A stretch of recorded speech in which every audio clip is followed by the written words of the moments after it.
ಹೇ ಶಾರದೆ ದಯ ಪಾಲಿಸು, ಈ ಬಾಳನು ಬೆಳಕಾಗಿಸು. ಹೇ ಶಾರದೆ ದಯ ಪಾಲಿಸು, ಈ ಬಾಳನು ಬೆಳಕಾಗಿಸು. ನಾಳೆಗಳ ದಾರಿಯಲ್ಲಿ ನಂಬಿಕೆಯ ನೆಲೆಯಾಗಿರಿಸು, ಮುನ್ನಡೆಸು. ಕೈ ಹಿಡಿದು ನಾವಾಡೋ ಪದ ಪದದಲ್ಲೂ ಸಂಚರಿಸು.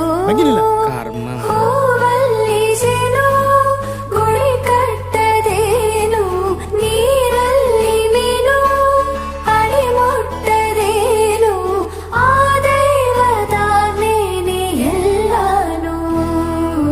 ಹೇ ಶಾರದೆ ದಯ ಪಾಲಿಸು, ಈ ಬಾಳನು ಬೆಳಕಾಗಿಸು.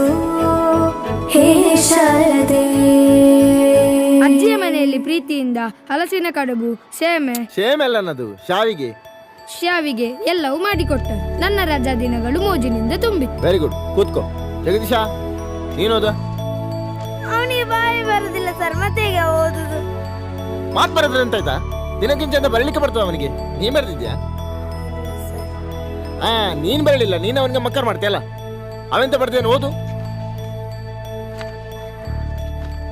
ರಜೆಯಲ್ಲಿ ನನ್ನ ಗೆಳೆಯರಾದ ಸತೀಶ, ಮಮ್ಮುಟ್ಟಿ ನೋಡನೆ ಬಹಳ ಚಂದದಲ್ಲಿ ದಿನಗಳನ್ನು ಕಳೆದೆನು. ಮತ್ತು ಗೆಳೆಯರಾದ ಪ್ರವೀಣನು ಚಿನ್ನಿದಾಂಡು ಆಟವನ್ನು ಹೇಳಿಕೊಟ್ಟನು. ಇದು ನನ್ನ ರಜೆ ದಿನಗಳ ವರದಿ. ಈ ಪ್ರವೀಣ 7ನೇ ಕ್ಲಾಸ್ ಅಲ್ವನಾ? ಹೌದು ಸರ್, 3 ವರ್ಷದಿಂದ. ಎಂತ ಅವಸ್ಥೆ ಮಾರೆ ನಮ್ದು. ಮೊದಲ ಕ್ಲಾಸೇ ಹೊರಗೆ ಹಾಕುದಂದ್ರೆ ಇವರಿಗೆ ಮನ್ಸತ್ತು ಉಂಟ? ಹೊರಗೆ ಹಾಕಿದ್ರೇನಾ? ಇಲ್ವಾ? ನಾವೇ ಗಾಳಿ ತೋರೋಣ ಅಂತ ಹೊರಗಡೆ ಬಂದಿದ್ದೀವಿ. ಹೋಗಲ್ಲ.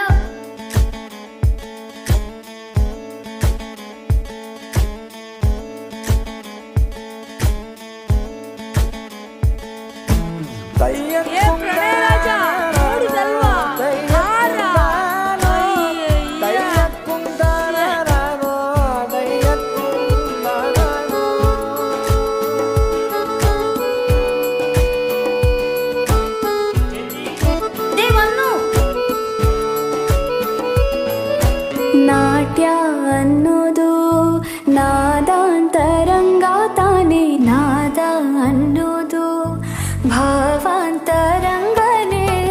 ಶಿಲೆಯಿಂದ ತಾನೇ ಕಲೆಗೆ ಮತಿ, ಕಲೆಯಿಂದ ಶಿಲೆಗೆ ಗುಂಚಾರತಿ. ಪ್ರತಿಯೊಂದರಲ್ಲೂ ಪವನಾಣತಿ, ಒಲವಿಂದ ತಾನೇ ಸುಖ ಸಮ್ಮತಿ. ಈ ಲೋಕವಿರಂಗ ಭೂಮಿ ತಂತಾನೆ ನಡೆಯುತ್ತೆ ಸ್ವಾಮಿ. ಪಾಲಿಗೆ ಬಂದಂತ ಪಾತ್ರನ ಎಲ್ಲರೂ ಜೀವಂತಿಸಿ.